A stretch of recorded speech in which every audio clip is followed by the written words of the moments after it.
Leave me, I will not die like the others. You've taken my elders. I must live. Emeka Alade's voice tore through the darkness of his bedroom like a wounded animal. His expensive silk pajamas were soaked with sweat. His hands gripped the bedsheets so tightly that his knuckles had turned white. The grandfather clock in the corner showed exactly midnight. In the shadowy corner of his room, something moved. It wasn't quite smoke, and it wasn't quite solid. It was something in between. The shape twisted and turned, growing larger with each passing second. Two red eyes glowed from within the darkness, staring at Emeka with ancient hunger. "You cannot escape," a voice whispered. It sounded like 1,000 voices speaking at once, both young and old, male and female. "Your father tried. Your grandfather tried. Your great-grandfather tried.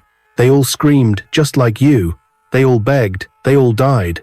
Emeka jumped out of bed and pressed his back against the wall. His heart hammered in his chest like a drum. "I'm different. I will find a way. I will break this curse." The shadow creature laughed. The sound made the windows rattle and the paintings on the wall shake. Then, just as quickly as it appeared, it vanished into thin air. Emeka stood there in the darkness, breathing hard, his whole body trembling. He looked at the calendar on his nightstand. 44 years, 11 months, and 3 weeks. He had 1 week left until his 45th birthday. 1 week until the curse would try to claim him, just like it had claimed every single Alade before him. Outside Emeka's bedroom door, 3 servants stood frozen in fear. They had heard everything. Ada, the head maid who had worked for the Alade family for 20 years, clutched her rosary with shaking hands. Her dark skin had gone pale with terror. "It's happening again," she whispered to the others. "Just like it happened with his father. Just like it happened with his grandfather." Beside her, Chukwudi, the house manager, wiped sweat from his forehead with a handkerchief. He was a tall, thin man who always wore perfectly pressed suits. Tonight, his suit was wrinkled and his hands wouldn't stop shaking. Every night this week, the screaming gets worse. Every night, that thing gets stronger. The third servant, a young cook named Ngozi, had tears running down her cheeks. "Should we call someone? A doctor? A priest?" "A priest." Chukwudi shook his head sadly. "Child, they've tried that before. 3 different priests came for Master Emeka's father. All 3 ran away before sunrise. One of them never spoke again. He just sits in his church, staring at nothing." Ada nodded. "The Alade curse doesn't care about prayers or medicine. It only cares about one thing: taking every Alade man before they reach 45. The servants heard footsteps inside the room. They quickly scattered, disappearing down the hallway like ghosts. None of them wanted to be there when Emeka opened his door. None of them wanted to see the fear in his eyes. Inside his room, Emeka walked to his bathroom on shaky legs. He turned on the light and looked at himself in the mirror. The man staring back at him looked 10 years older than he had last month. His eyes were red and tired. His skin, once smooth and healthy, now looked dry and grey. His black hair had streaks of white that hadn't been there before. The curse was already working on him, aging him faster, preparing him for death. "No," Emeka said to his reflection, "I won't let it win." He splashed cold water on his face and took a deep breath. Unlike his father, unlike his grandfather, unlike every Alade who came before him, Emeka had been preparing for this moment his entire life. He had known about the curse since he was a boy. His father had told him on his 10th birthday, sitting in the very library where his grandfather had died. "Son," his father had said, his voice heavy with sadness, "there is something you must know about our family. Something terrible." That day, Emeka learned that the Alade family's wealth came with a price. The massive mansion with its 40 rooms, the fleet of expensive cars in the garage, the businesses across Nigeria that made millions every year. All of it was built on blood and curses, and every Alade man paid the same price: death at 45. His father had died on his 45th birthday, collapsing during his birthday party while giving a speech. One moment he was smiling and raising a glass of champagne. The next moment he was on the floor, his eyes wide with terror, screaming about shadows with red eyes. The doctors said it was a heart attack, but Emeka had seen his father's face. He had seen the pure, absolute fear. That wasn't a heart attack. That was the curse. Emeka dried his face and walked to the bookshelf hidden behind a false wall in his bedroom. He pressed a secret button, and the shelf swung open, revealing a small room he had built 5 years ago. Inside the hidden room were dozens of journals, old photographs, newspaper clippings, and ancient documents. Everything he had collected about his family's history. Everything he needed to understand the curse and, hopefully, break it. He picked up the oldest journal, written by his great-great-grandfather, Emeka Alade, in 1847. The pages were yellow and fragile. The handwriting was difficult to read, but Emeka had read it so many times that he had memorized parts of it. The first entry was dated January 3rd, 1847. Today I have become the richest man in our village. The ritual worked. The spirit gave me everything I asked for: land, gold, power. But it demanded a price. Every first son of my bloodline will die at 45. I am young now, only 23. I thought I would have time to find a way out. I thought I was clever enough to trick a spirit. I was a fool. Emeka turned the pages carefully. The later entries showed Okonkwo's growing panic as he approached his 45th birthday. 44 years and 6 months. I see it in my dreams now. Red eyes watching me. I hear whispers in the darkness. My son is only 15. He doesn't know what I've done, what I've cursed him to become. The final entry was just one sentence, written in shaky handwriting. It's here. God forgive me. Okonkwo Alade died that night. His son found him the next morning, dead in his bed, his face frozen in a scream of absolute terror. And so the curse continued, father to son, generation after generation, always the same age, always the same terror, always the same death. But Emeka had found something in these journals that his ancestors had missed. Hidden in the words, between the desperate prayers and the fearful confessions, there were clues about where the curse came from, clues about the spirit, and maybe, just maybe, clues about how to break it. A knock on his bedroom door made Emeka jump. He quickly closed the hidden room and pushed the bookshelf back into place. Master Emeka? It was Ada's voice, quiet and worried. Are you all right? We heard sounds. Emeka took a deep breath and opened the door. Ada stood there with a tray of hot tea and biscuits. Her eyes were full of concern and something else. Fear. I'm fine, Ada, Emeka lied. Just a bad dream. Ada didn't believe him. She had worked for the Alade family long enough to know the difference between a bad dream and a supernatural curse. But she said nothing. She simply placed the tray on his desk and turned to leave. Ada, Emeka called out. She stopped at the door. Did you know my father well? The old woman's eyes grew sad. Yes, master. I was here when it happened. Did he ever talk about the family history, about our ancestors? Ada was quiet for a long moment. Then she said, Your father spent the last year of his life locked in the library, just like you spend your time in this room.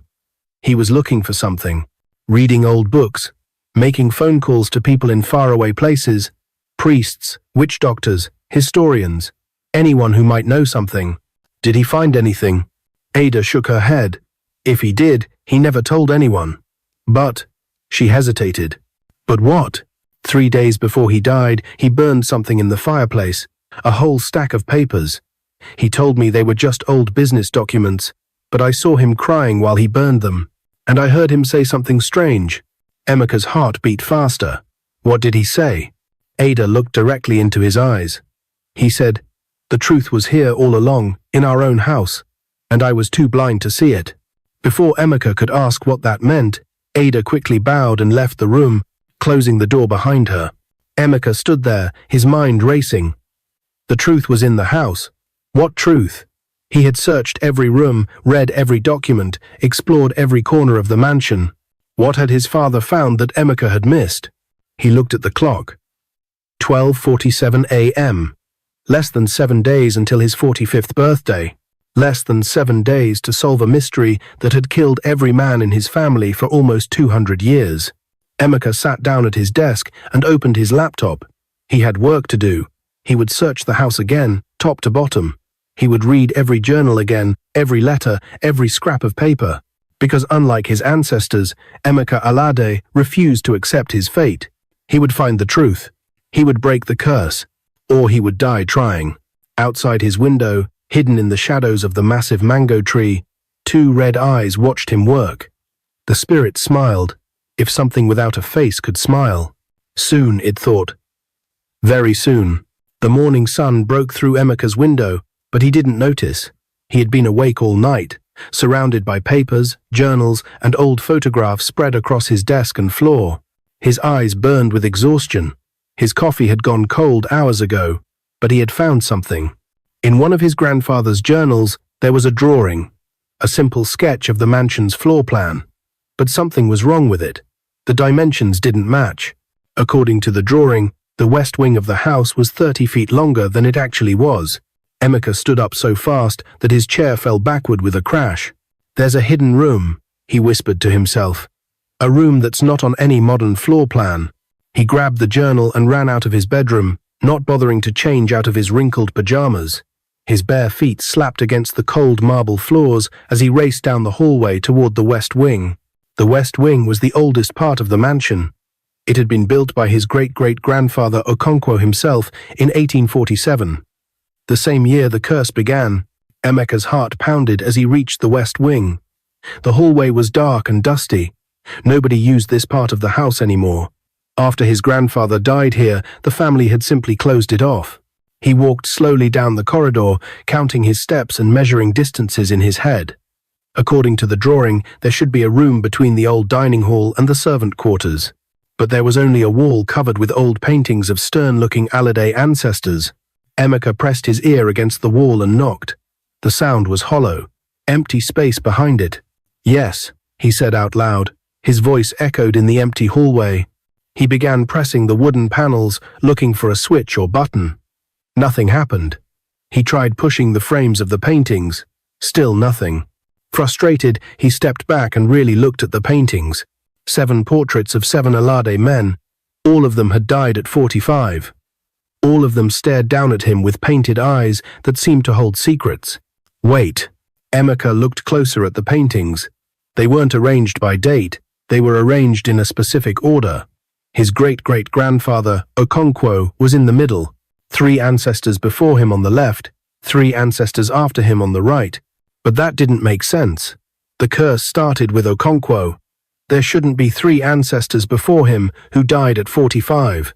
Unless the curse is older than anyone knew, Emeka said slowly. Unless Okonkwo didn't start the curse, he inherited it. His hands trembled as he looked at the first painting on the left. The nameplate read, Emeka Alade, 1723 to 1768, died at age 45. The curse had been killing Alades for over 300 years, not 200. His father's words came back to him. The truth was here all along, in our own house. Emeka touched the frame of Ekena's portrait. Something clicked.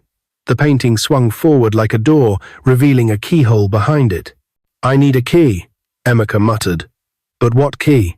Where would it be? Then he remembered.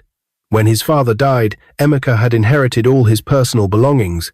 Among them was a strange old key that didn't fit any door in the mansion. Emeka had kept it in a drawer, thinking it was just a piece of family history. He ran back to his room, his mind racing. The servants who were starting their morning work jumped out of his way as he sprinted past them. "Master Emeka, breakfast is," Ada called out, but he was already gone. In his room, Emeka tore through his desk drawers until he found it. A small brass key, old and tarnished, with strange symbols carved into it. He ran back to the west wing, nearly slipping on the marble stairs in his hurry. When he reached the hidden keyhole, his hands shook so badly that it took 3 tries to insert the key. The key turned with a rusty grinding sound. The entire wall panel shifted and slid to the side, revealing a narrow doorway and a dark staircase leading down. Emeka pulled out his phone and turned on the flashlight. The stairs were old and covered in dust. No one had been here in years, maybe decades. He took a deep breath and started down. The staircase went deeper than he expected, down and down into the earth beneath the mansion. The air grew colder with each step. His breath came out in small white clouds. Finally, he reached the bottom. His phone light revealed a small room carved out of stone. And everywhere on shelves, on tables, stacked on the floor, were books, scrolls, and documents. A hidden library. Emeka's mouth fell open in shock. There were hundreds of items here, maybe thousands, all hidden away, forgotten by time. He walked to the nearest shelf and pulled out a leather-bound book.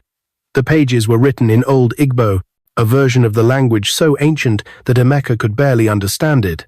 But he recognized some words: sacrifice, blood, spirit, covenant. His hands trembled as he opened another book. This one had drawings, terrible drawings of rituals and ceremonies, people kneeling before a dark figure with red eyes, animals being killed, blood being poured on the ground. And in the center of every drawing was the same symbol, a circle with 7 lines radiating from it like a dark sun. Emeka had seen that symbol before. It was carved into the foundation stone of the mansion. He had always thought it was just a decorative design. He was wrong. He pulled out his phone and took pictures of everything he could see. His mind raced with possibilities. This library held the secrets of the curse, the real secrets, the ones his ancestors had hidden away because they were too terrible to share. A sound from the stairs made him freeze. Footsteps. Someone was coming down. Emeka's heart hammered in his chest. He turned off his phone light and pressed himself against the wall, hidden behind a tall bookshelf. The footsteps grew closer. A light appeared at the bottom of the stairs, not a phone light. A candle. A figure in a dark cloak entered the library. The candlelight made strange shadows dance on the walls. The figure moved with purpose, walking directly to a specific shelf as if they had been here many times before. The figure pulled out a small wooden box and opened it. Inside was something that glowed with a faint red light. Emeka held his breath. Who was this? How did they know about the hidden library? How did they have access? The figure spoke, and Emeka's blood ran cold. Soon, the voice said. Just a few more days, and the Alade line will be mine to control.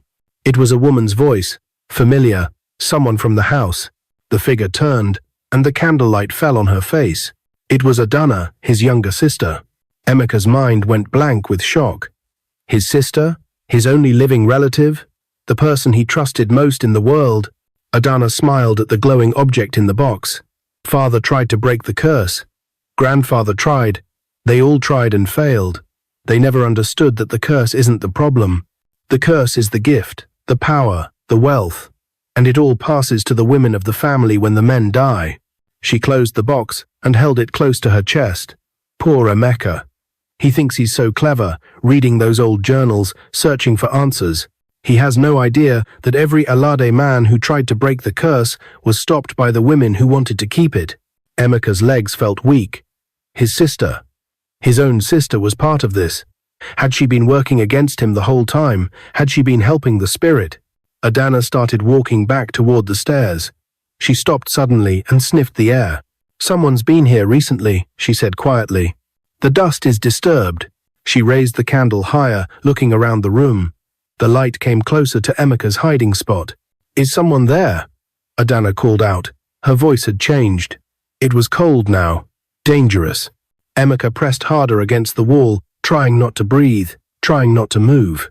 The candlelight swept across the bookshelf he was hiding behind. And then his phone rang. The sound exploded in the silent library like a gunshot. Emeka's blood froze. Adana spun toward his hiding place, her eyes wide with shock and anger. Emeka! She screamed. Emeka didn't think. He just ran. He burst out from behind the bookshelf and sprinted toward the stairs, his phone still ringing in his pocket. Behind him, Adana screamed his name again, but he didn't stop. His feet pounded up the stone steps, 2 at a time. His lungs burned. His heart felt like it would explode from his chest. The darkness pressed in around him as he climbed higher and higher. He could hear Adana coming after him. Her footsteps echoed in the narrow stairwell, getting closer. Emeka, stop, she yelled. You don't understand. Let me explain. But Emeka didn't want explanations. His own sister had been lying to him his entire life. She had been part of the curse, part of the evil that had killed their father, their grandfather, every man in their family. He reached the top of the stairs and stumbled out into the west wing hallway. The morning sunlight streaming through the windows blinded him after the darkness of the hidden library. He ran toward his bedroom, But Adana was faster than he expected. She grabbed his arm and spun him around with surprising strength. "Let go of me," Emeka shouted, trying to pull away. "Listen to me." Adana's face was twisted with desperation. Her perfect makeup from the night before was smudged. Her expensive silk robe was covered in dust. "It's not what you think. You're helping the curse kill me." Emeka's voice cracked. "You're my sister. How could you?" Adana's eyes filled with tears. "I'm trying to save you, you fool." The words hit Emeka like a slap. He stopped struggling. "What?" "The box," Adana said urgently. "The one with the red glow. That's a containment vessel. I've been studying our family's dark magic for years, trying to find a way to trap the spirit. To stop it." Emeka stared at her, his mind reeling. "But you said, I heard you say the curse was a gift, that you wanted the power." Adana's face flushed with shame. I was pretending. The spirit can hear everything in this house. Every word, every whisper. The only way to work against it is to make it think you're on its side.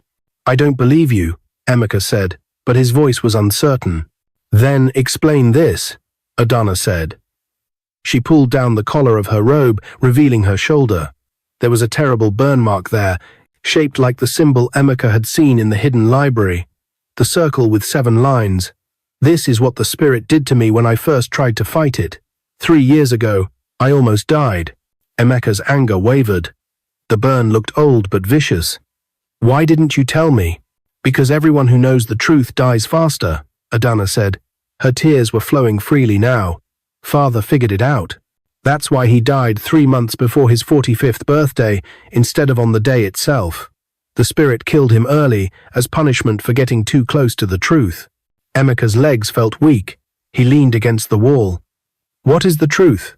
Adana looked around nervously, as if the walls themselves might be listening. "Not here. Come with me." She led him through the mansion, moving quickly and quietly. They passed servants who gave them curious looks, but said nothing. The Alade family was known for being strange. The staff had learned long ago not to ask questions. Adana took him to her private study, a small room at the back of the house that Emeka rarely entered.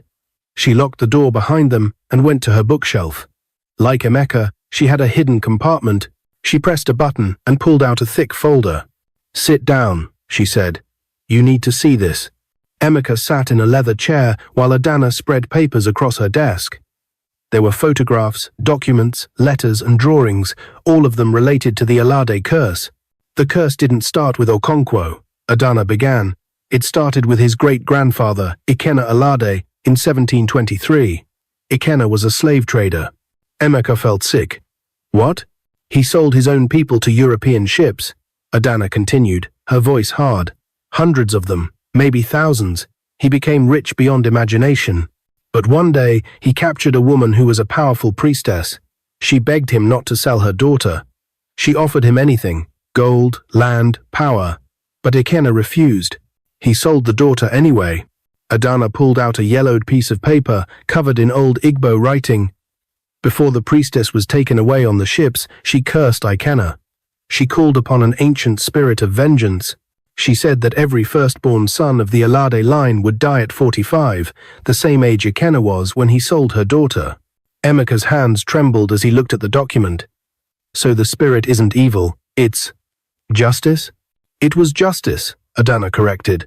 "But 300 years of feeding on death and fear has twisted it into something else, something that enjoys the killing.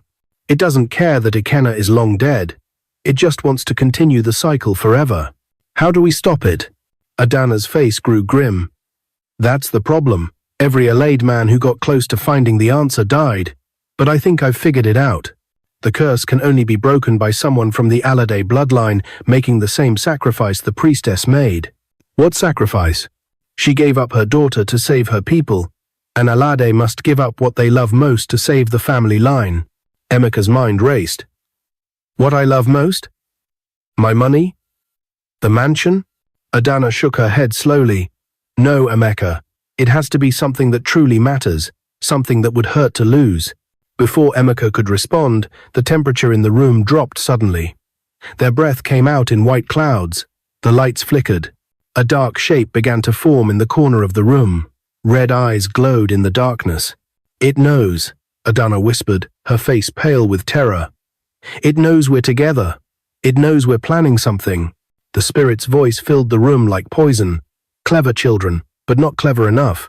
You think you can break 300 years of power with research and hope?" The shadow grew larger, spreading across the walls like oil. Objects on Adana's desk began to shake. Books fell from shelves. The window cracked with a sound like a gunshot. "You want to know the truth?" the spirit hissed. "The curse cannot be broken by sacrifice. It cannot be broken by love. It cannot be broken at all, because it was never just a curse." The red eyes moved closer to Emeka. He could feel cold radiating from them like ice. "It's a covenant," the spirit said, "made in blood, sealed with souls. Your ancestor Ikena didn't just anger a priestess. He made a deal with me. He sold me his entire bloodline in exchange for wealth and power. Every firstborn son belongs to me. Forever." "No," Emeka said, but his voice came out as a whisper. "Yes," the spirit laughed. The sound made the walls shake. "And in 4 days, when you turn 45, I will take what is mine, just as I took your father. Just as I will take your son, if you're foolish enough to have one." The shadow lunged forward suddenly, wrapping around Emeka's throat like a cold hand. He couldn't breathe. He clawed at his neck, but there was nothing solid to grab. "Emeka!" Adana screamed. She grabbed the wooden box from her desk and opened it. The red glow flared brightly. The spirit shrieked and released Emeka. He fell to the floor, gasping for air. "You dare use that against me?" The spirit roared at Adana. "Foolish girl." The shadow struck Adana like a hammer. She flew backward and hit the wall with a sickening thud. The box fell from her hands and skidded across the floor. "Adana!" Emeka crawled toward his sister. She was unconscious, blood trickling from her temple. The spirit hovered above them both. 4 days, Emeka Alade. Enjoy them. They are the last you will have." Then it vanished, taking the cold with it. The room returned to normal temperature. The shaking stopped. But Emeka knew nothing was normal. Nothing would ever be normal again. He cradled his sister's head in his lap, checking her pulse. It was weak but steady. He pulled out his phone to call for help, but then he saw something. The wooden box had broken when it fell. Inside, where the red glow had been, was a small object. A key. But not just any key. Emeka's hands shook as he picked it up. It was identical to the key he had used to open the hidden library, but this one had different symbols carved into it. On the handle, barely visible, were words etched in Old Igbo. Emeka's breath caught in his throat as he translated them. The second door. There was another hidden room. Another secret his family had kept. And maybe, just maybe, the real answer to breaking the curse. 3 days until his 45th birthday. Emeka sat beside Adana's bed in the mansion's medical room. The family doctor had come and gone, saying she had a concussion but would recover. But Emeka knew the truth. The spirit had hurt her badly, and regular medicine couldn't heal supernatural wounds. Her breathing was shallow, her skin was pale and cold. Every few minutes she would moan in her sleep, as if trapped in a terrible nightmare. "I'm so sorry," Emeka whispered, holding her hand. "I should have trusted you. I should have known you were trying to help." But Adana couldn't hear him. She had been unconscious for 12 hours. Emeka looked at the second key on the table beside her bed. He had searched the entire mansion for another hidden door, another secret panel, but found nothing. Where did this key belong? What second door was it meant to open? A soft knock on the door made him look up. Ada entered, carrying a tray with food that Emeka hadn't asked for. "Master Emeka, you must eat something," the old woman said gently. "You haven't had a proper meal in 2 days." "I'm not hungry, Ada. You need your strength." Ada set the tray down and looked at him with worried eyes. "Whatever you're planning to do, whatever you're trying to find, you can't do it if you collapse from exhaustion." Emeka looked at her carefully. Ada had been with the family for 20 years. She had seen his father die. She had watched his grandfather's last days. She knew things. "Ada," he said slowly, "my father, in his final days, did he ever mention a second door?" The old woman's face changed. Fear flashed in her eyes. "Where did you hear about that?" Emeka's heart raced. "So it's real? There is a second door?" Ada sat down heavily in a chair, suddenly looking much older than her 60 years. Master Emeka, some secrets are kept hidden for good reasons. My sister is dying because of those secrets. Emeka's voice rose. I'm going to die in 3 days. I need to know. Ada was quiet for a long moment. Then she reached into her apron pocket and pulled out an old photograph. She handed it to Emeka with trembling fingers. The photograph showed a young woman in a maid's uniform standing beside a handsome man in an expensive suit. Emeka recognized the man immediately. His grandfather. Who is this woman? He asked. That's my mother, Ada said softly. Her name was Obiageli. She worked for your grandfather for 30 years.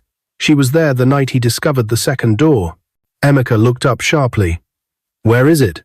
In the family cemetery, Ada whispered. Behind your great-great-grandfather, Ikena's tomb. Your grandfather found it 3 days before he died. Just like you found it 3 days before your birthday. Emeka's blood ran cold.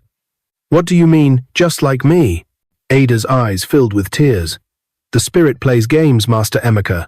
It gives you hope right at the end. It shows you the key, lets you find the second door, makes you think you can break the curse. But it's all a trick. A cruel joke. What happened to my grandfather? He went to the cemetery at midnight. He opened the second door, and he never came back out. Ada wiped her eyes. They found his body the next morning, lying on the steps of Ikena's tomb. His face was frozen in a scream. Just like all the others. Emeka stood up, his mind racing. But he must have seen something in there. Found something. Otherwise, why would the spirit kill him? Or maybe there's nothing there at all, Ada said bitterly. Maybe the spirit just wanted him to die alone in the dark, still searching, still hoping. Emeka picked up the key from the bedside table. I have to try. I can't just give up. Your father said the same thing, Ada said sadly. So did your grandfather. They all tried. They all died. Then I'll be different. How? Ada's voice cracked. How will you be different, Master Emeka? You're brave, yes. You're smart, yes. But so were they. The curse doesn't care about courage or intelligence. It only cares about blood. Emeka had no answer for that. He looked down at Adana's pale face. She had been fighting this curse in secret for years, risking her life to protect him. He couldn't let her sacrifice be for nothing. I'm going to the cemetery, he said firmly. Tonight. Ada grabbed his arm. Please, Master Emeka, wait until your sister wakes up. At least let her help you. There's no time. Every hour I wait, the spirit gets stronger. Then take someone with you. Ada begged. Don't go alone. Emeka gently removed her hand from his arm. Anyone who comes with me might die. I won't risk that. He left the room before Ada could argue further. As he walked down the hallway, he heard her crying behind him. The sound made his heart ache, but he didn't stop. He had 3 days to solve a 300-year-old mystery. 3 days to do what no Alade man had ever done before. 3 days to break the curse or die trying. Midnight came too quickly. Emeka stood at the gates of the family cemetery, a flashlight in one hand and the mysterious key in the other. The cemetery was at the edge of the mansion's property, surrounded by a tall iron fence covered in rust. The gates creaked as he pushed them open. The sound echoed in the silent night like a scream. The cemetery was small, with maybe 30 graves. All of them belonged to Alade family members. Most of them were men who had died at 45. Emeka walked slowly between the tombstones, reading the names and dates by flashlight. His father's grave was near the front, the marble still white and clean. His grandfather's was beside it, the stone already weathered by rain and time. At the very back of the cemetery, covered in vines and moss, was the oldest tomb, a massive stone structure that looked more like a small house than a grave. The name carved above the entrance was barely readable: Emeka Alade, 1723 to 1768. The man who started it all, the slave trader who cursed his entire bloodline. Emeka pulled the vines away from the tomb's entrance. Behind them, hidden by centuries of growth, was a heavy wooden door with a keyhole. His hands shook as he inserted the second key. It fit perfectly. The key turned with a grinding sound. The door swung open, revealing darkness and stone steps leading down into the earth. A cold wind rushed out from the opening, carrying with it the smell of old earth and something else. Something rotten, something dead. Emeka took a deep breath and stepped inside. The steps went down farther than they should have. Down past the level of the grave, down into something deeper, something that had been hidden for 300 years. His flashlight revealed walls covered in the same symbol he had seen before, the circle with 7 lines. But here, the symbols were painted in something dark, something that looked like dried blood. At the bottom of the steps was a small chamber, and in the center of the chamber was a stone altar. On the altar lay a skeleton, but it wasn't just any skeleton. Around its neck was a silver necklace with a pendant. Emeka moved closer, and his blood ran cold. The pendant bore the same symbol, and beneath the symbol were words carved in Old Igbo. Emeka translated them aloud, his voice echoing in the chamber. "Here lies a daisy, daughter of the priestess, sold by Emeka Alade. Her bones cry for justice, her spirit demands payment." This was the daughter, the one whose mother had cursed the Alade family. She had been brought back here and buried beneath Ekena's tomb, as if even in death he wanted to show his power over her. Emeka's stomach turned with disgust and rage. His ancestor hadn't just been cruel, he had been a monster. But something was wrong. If Adese's body was here, why was the spirit still angry? The curse was supposed to be about her death, about the injustice done to her and her mother. Unless Emeka's flashlight caught something else on the altar. A book, leather-bound, ancient, protected from decay by the dry air of the tomb. He picked it up carefully. The pages were filled with handwriting in Old Igbo. It was a journal, Ekena's journal. With trembling hands, Emeka began to read. And with each page, the truth became more horrible. Ekena hadn't just sold Adaize into slavery. He had fallen in love with her first. They had been planning to marry. But when her mother, the priestess, discovered their relationship, she forbade it. She said Ekena's wealth came from blood money, and her daughter would never marry a slave trader. In rage and spite, Ekena had sold Adaize to the cruelest slave ship captain he knew, not because he needed the money, but because he wanted to punish the priestess for rejecting him. The priestess had cursed him, yes, but the curse was supposed to end after 7 generations. After Ekena's bloodline had suffered enough to understand the pain of losing what you love most. But Ekena had done something worse. He had made a second deal, a deal with a dark spirit, a spirit of eternal vengeance. He had bound the priestess's curse to this spirit, making it permanent, making it unbreakable, and he had done it all because of wounded pride. "No," Emeka whispered. "No, no, no." The curse couldn't be broken because Ekena had made sure it never could be. He had doomed his entire bloodline out of spite and ego. A cold laugh echoed through the chamber. Emeka spun around. The spirit was there, blocking the exit, its red eyes glowing in the darkness. "Now you know the truth," the spirit said. "Your ancestor didn't just curse you, he bound you to me forever. And I always collect what I'm owed." The red eyes moved closer. 3 days, Emeka Alade. Then you're mine, just like all the others. 2 days until his 45th birthday. Emeka stumbled out of the tomb as the sun rose, his mind spinning with everything he had learned. The spirit had let him leave alive, but only because it wanted him to suffer with the knowledge that there was no escape. But as Emeka walked back to the mansion, something clicked in his mind. Something the spirit had said. Something important. "I always collect what I'm owed."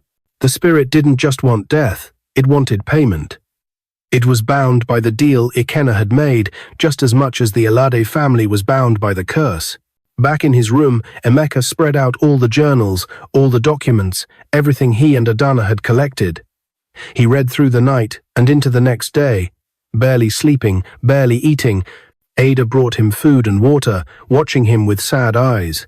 She thought he was going mad like his father had. She thought he was wasting his final days.